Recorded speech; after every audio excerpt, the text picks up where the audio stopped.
शिक्षक दिवस पर मुख्यमंत्री पुष्कर सिंह धामी ने शिक्षकों को किया सम्मानित। बोले सीएम, देश का भविष्य बनाने में शिक्षकों का है अहम योगदान।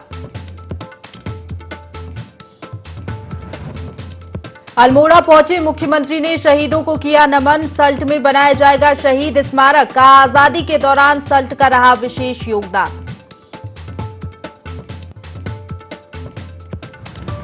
नरेंद्रनगर में आयोजित होने वाले मेलों को लेकर कैबिनेट मंत्री ने ली अधिकारियों की बैठक। मेले को भव्य बनाने के दिए निर्देश।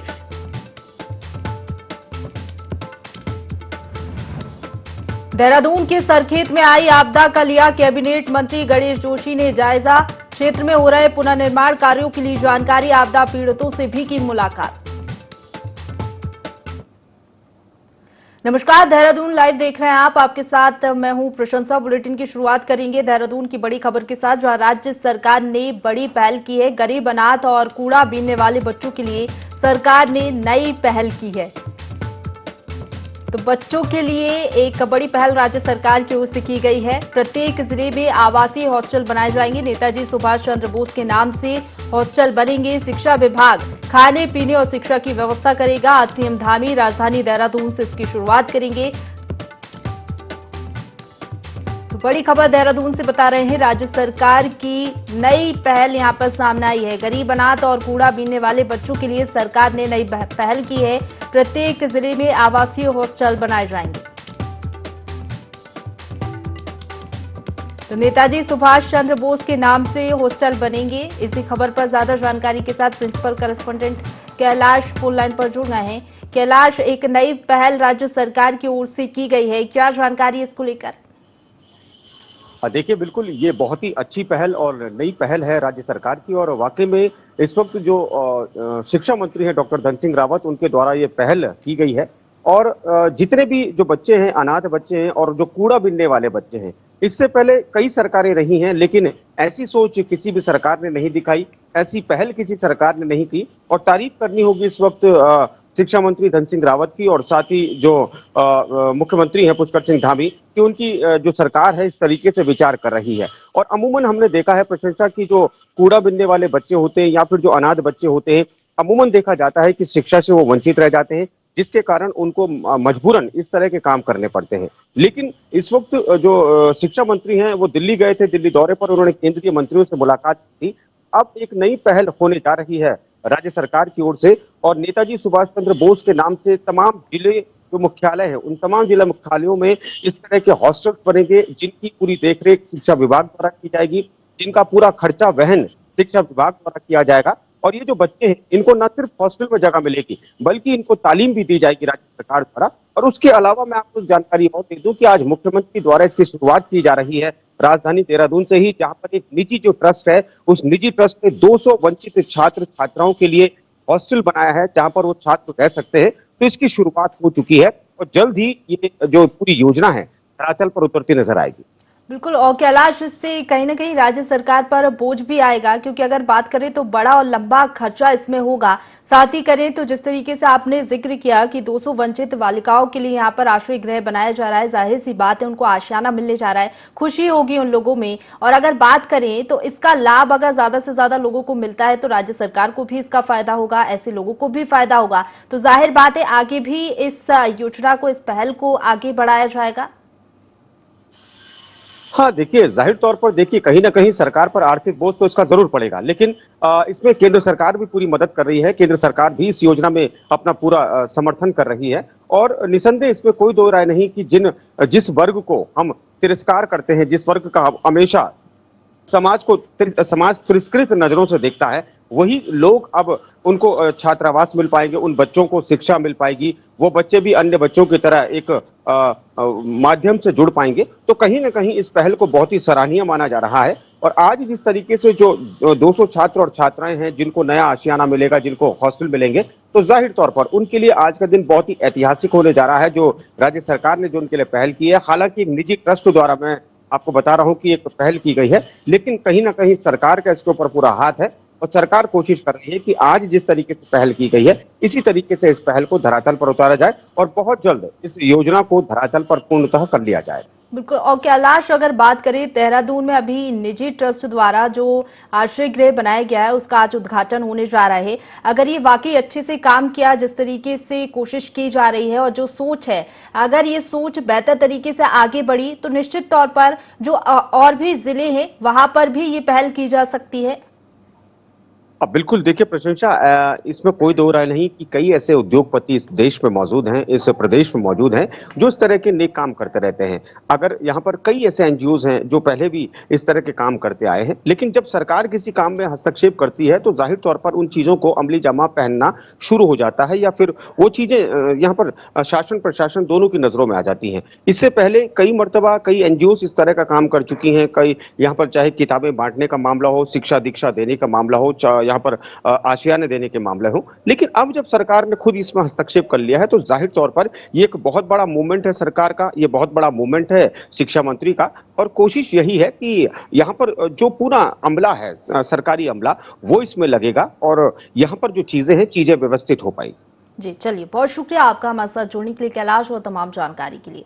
तो चलिए खबरों की ओर बढ़ेंगे, जहां मसूरी विधानसभा क्षेत्र अंतर्गत सरखेत में आई भीषण आपदा से हुई क्षति का प्रदेश के कृषि एवं कृषक कल्याण मंत्री गणेश जोशी ने निरीक्षण किया। इस दौरान मौके पर मौजूद अधिकारियों से प्रभावित क्षेत्र में पुनर्निर्माण कार्यों की जानकारी ली। वहीं अधिकारियों ने मंत्री को अवगत कराया कि सरखेत, छबरौली, क्यारा, सिल्ला आदि गांव में बिजली पानी की व्यवस्था सुचारू रूप से हो गई है। वहीं कैबिनेट मंत्री गणेश जोशी ने लोक निर्माण विभाग के अधिकारियों को सड़क निर्माण को 2 दिन के अंदर सुचारू करने के सख्त निर्देश दिए हैं।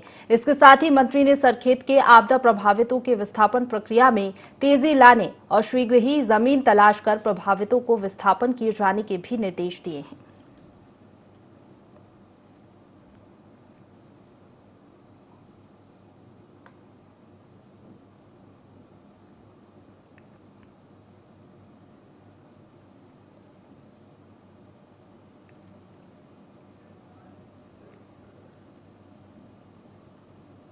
अगली खबर की ओर बढ़ेंगे, जहां सल्ट क्रांति के अवसर पर शहीद दिवस कार्यक्रम में मुख्यमंत्री पुष्कर सिंह धामी ने हिस्सा लिया। इस अवसर पर उन्होंने शहीदों की प्रतिमा पर पुष्पांजलि अर्पित की। इस दौरान उन्होंने कई महत्वपूर्ण घोषणाएं भी की। मुख्यमंत्री धामी ने तहसील परिसर सल्ट से खुमाड़ सल्ट में भव्य शहीद स्मारक बनाए जाने, शहीद दिवस पर आयोजित मेले को राजकीय मेला घोषित किए जाने के साथ ही स्वतंत्रता संग्राम सेनानी शहीद चूड़ामणि राजकीय इंटर कॉलेज खुमाड़ मैदान में इंटर कॉलिंग टाइल्स लगाने की भी घोषणा की।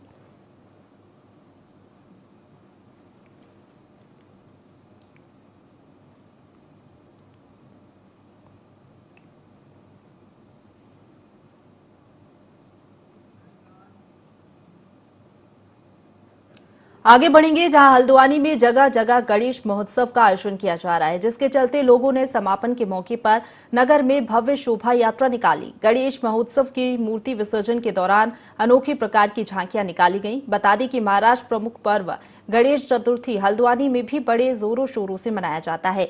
वहीं 6 दिन बाद मूर्ति विसर्जन को लेकर अनेकों प्रकार की रैलियां निकाली जाती हैं।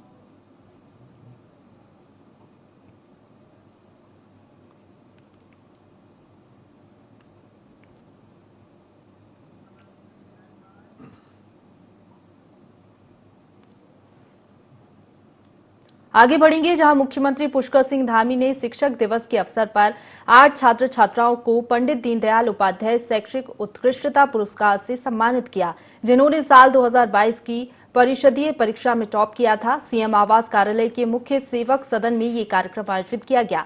मुख्यमंत्री ने शिक्षा के क्षेत्र में विशेष योगदान देने वाले शिक्षकों की सराहना करते हुए उन्हें हर संभव मदद का भरोसा दिया। इस मौके पर सीएम ने बताया कि राज्य में योग कोस्ट के सहयोग से राज्य स्तरीय विज्ञान महोत्सव आयोजित किया जाएगा, जहां छात्रों को अपने प्रोजेक्ट प्रदर्शित करने का मौका मिलेगा। साथ ही कई अन्य घोषणाएं की। राज्य में अनाथ बच्चों के लिए मुख्यमंत्री बाल आश्रय योजना शुरू की जाएगी, जिसके तहत बच्चों को पुस्तकें, यूनिफॉर्म समेत सभी स्कूली सामग्री मुफ्त में दी जाएगी। लड़कियों के लिए राजीव गांधी नवोदय विद्यालय की भांति राज्य में हर जनपद में बालिका आवासीय विद्यालय खोले जाएंगे।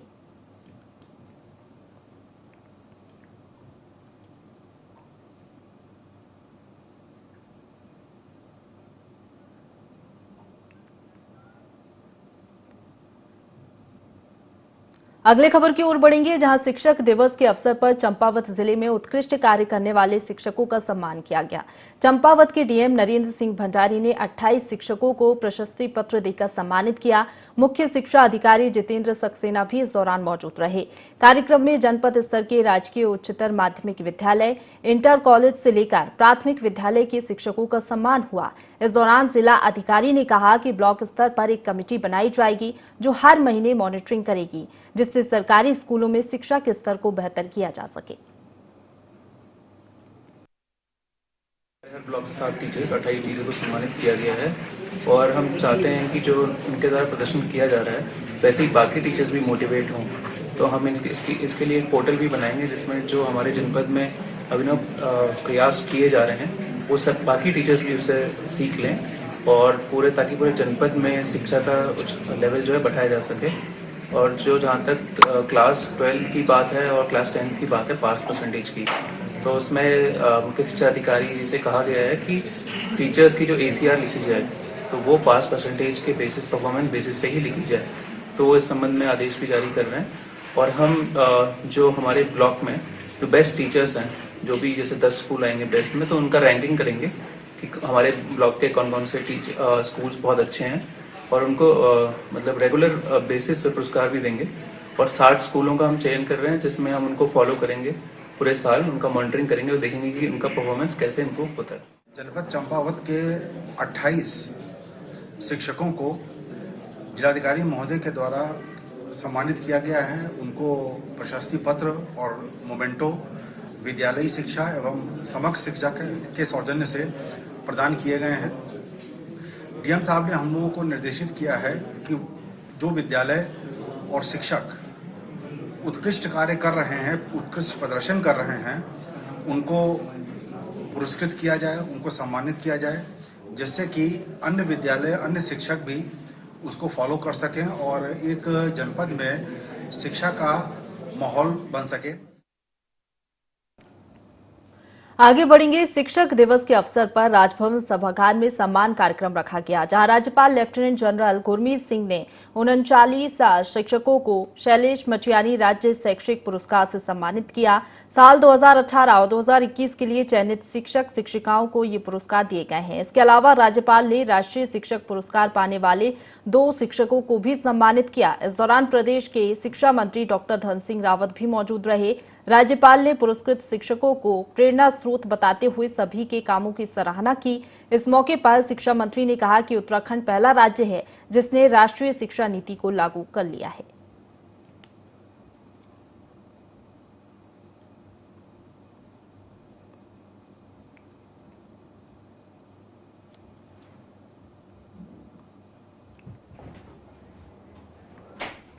गढ़वाल के सुप्रसिद्ध नरेंद्रनगर में सिद्धपीठ मां कुंजापुरी मेले का आयोजन होगा। मेले को लेकर कैबिनेट मंत्री सुबोध उनियाल की अध्यक्षता में बैठक हुई। 8 दिवसीय इस मेले का उद्घाटन 26 सितंबर को होगा, जिसका समापन 3 अक्टूबर को किया जाएगा। कैबिनेट मंत्री सुबोध उनियाल ने कहा कि ये मेला काफी पुराना है, जो कि धार्मिक मेले के रूप में प्रारंभ हुआ था। पर्यटन के क्षेत्र में भी इस मेले ने अपना स्थान बनाया है। इस वर्ष भी मेले में धन की कोई कमी नहीं आने देंगे।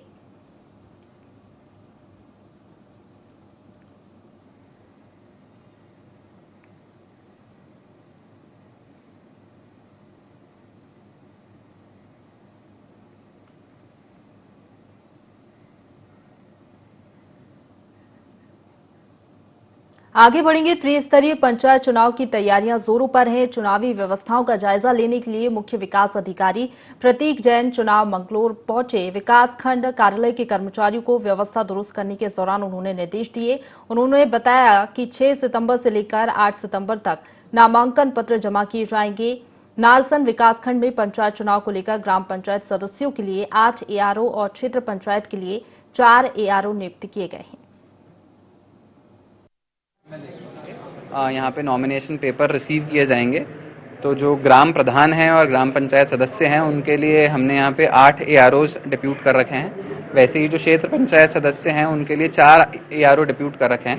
AROs के माध्यम से ही नॉमिनेशन पेपर ब्लॉक लेवल पर रिसीव किए जाएंगे यहाँ पे मैंने आके तैयारी देखी है, तैयारियों से काफ़ी संतुष्ट हूँ मैं। अलग अलग खिड़कियाँ बन चुकी हैं सभी नॉमिनेशन पेपर रिसीव करने के लिए।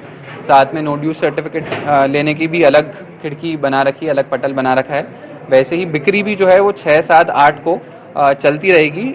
लोग नॉमिनेशन पेपर खरीद के अपना नॉमिनेशन पेपर यहाँ पे सबमिट कर। उत्तराखंड में भू कानून के अध्ययन और परीक्षण के लिए गठित समिति ने अपनी रिपोर्ट सीएम पुष्कर सिंह धामी को सौंप दी है। समिति ने प्रदेश हित में निवेश की संभावना और भूमि के अनियंत्रित क्रय विक्रय के बीच संतुलन स्थापित करने सहित 23 अनुशंसाएं की है। सीएम धामी ने कहा कि सरकार शीघ्र ही समिति की रिपोर्ट का गहन अध्ययन कर प्रदेश हित में समिति अनुशंसाओं पर विचार कर भू कानून में संशोधन करेगी।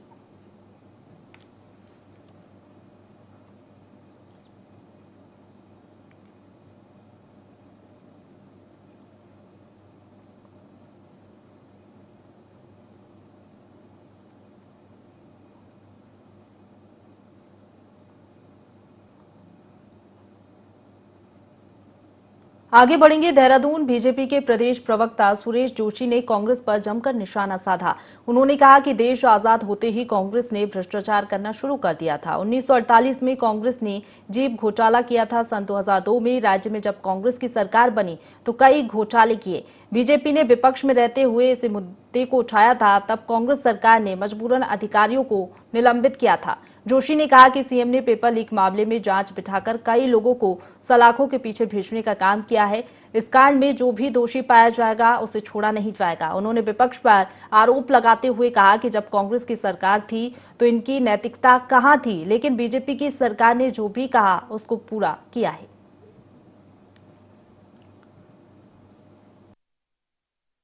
इसकी शुरुआत होती है और स्टेट में भी जब ये राज्य बना तो पहली निर्वाचित सरकार कांग्रेस की आई थी। वहां राजधानी घोटाले से शुरुआत होती है।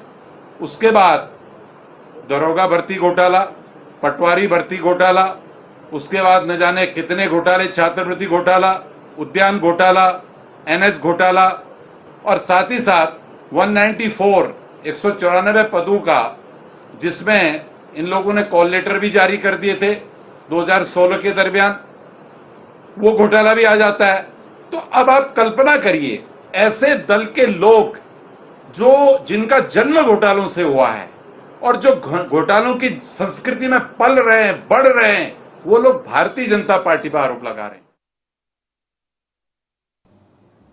कैबिनेट मंत्री रेखा आर्या सोमेश्वर विधानसभा क्षेत्र के रमेला डूंगरी गांव पहुंची, जहां स्टील गार्टर पुल का उन्होंने शिलान्यास किया। राज्य योजना के तहत करीब 132 लाख की लागत से पुल का निर्माण किया जाएगा। साथ ही कैबिनेट मंत्री रेखा आर्य ने सोमेश्वर विधानसभा क्षेत्र में नौकाने पुल का भी शिलान्यास किया। दोनों पुल 2010 और 2013 की आपदा में बह गए थे। अब उन्हीं पुल के बनने से ग्रामीणों को कई परेशानियों से निजात मिल सकेगी।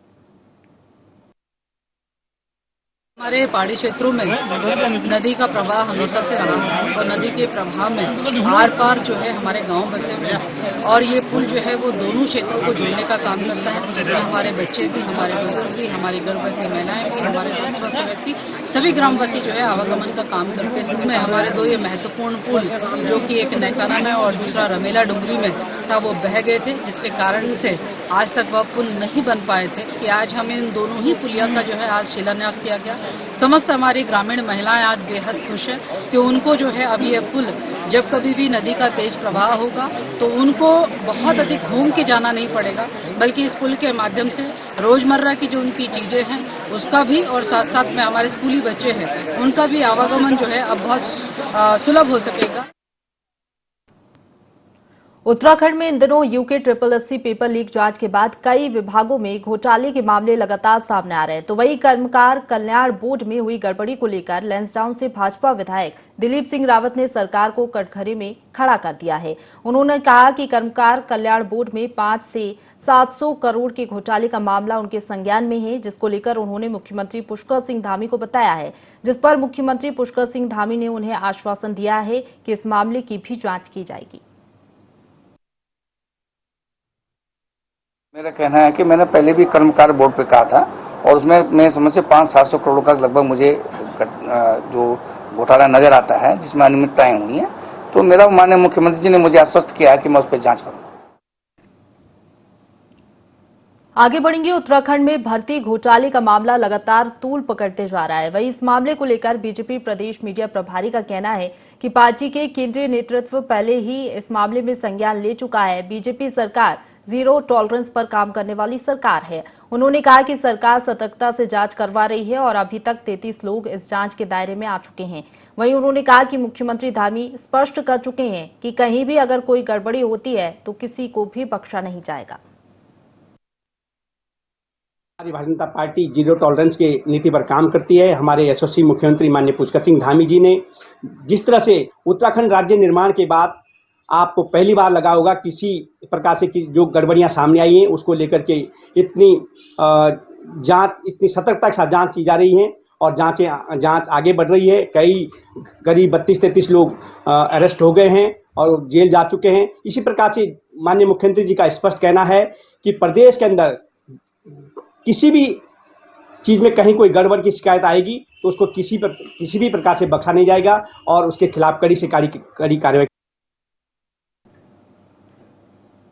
प्रदेश में भर्ती घोटाले को लेकर लैंसडाउन विधायक दिलीप सिंह रावत ने कहा कि कांग्रेस जो भ्रष्टाचार विरासत में छोड़कर गई थी, हमारी सरकार इस भ्रष्टाचार का ऑपरेशन कर रही है। उन्होंने कहा कि मुख्यमंत्री तय कर चुके हैं कि भ्रष्टाचार को जड़ से समाप्त किया जाएगा। इसके साथ ही उन्होंने कहा कि जो भी दोषी होंगे उन पर सरकार जरूर कार्रवाई करेगी और उन्हें दंडित भी किया जाएगा। निश्चित रूप से धामी जी की सरकार है, भाजपा की सरकार है और ये अंतिम निष्कर्ष तक ये जरूर पहुंचेगी और जो दोषी होंगे उनको दंडित भी जरूर किया जाएगा। हाँ, निश्चित रूप से मेरा मानना है कि अभी तक जो भ्रष्टाचार की जो एक बीमारी चल रही थी वो उसका काफ़ी आगे उसका असर दिखने लग गया है।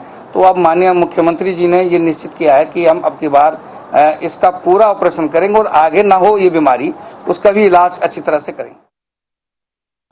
अगली खबर की ओर बढ़ेंगे, जहां ऋषिकेश में बहुमंजिला इमारत के अंदर एक मजदूर का संदिग्ध परिस्थितियों में शव मिला। युवक के फांसी के फंदे से लटके हुए शव को देख आसपास के लोगों में अफरा तफरी मच गई, जिसकी सूचना पुलिस को दी गई। वहीं मौके पर पहुंची पुलिस ने शव को पोस्टमार्टम के लिए भेज दिया है। इस दौरान पुलिस मामले की गंभीरता से जांच में जुट गई है।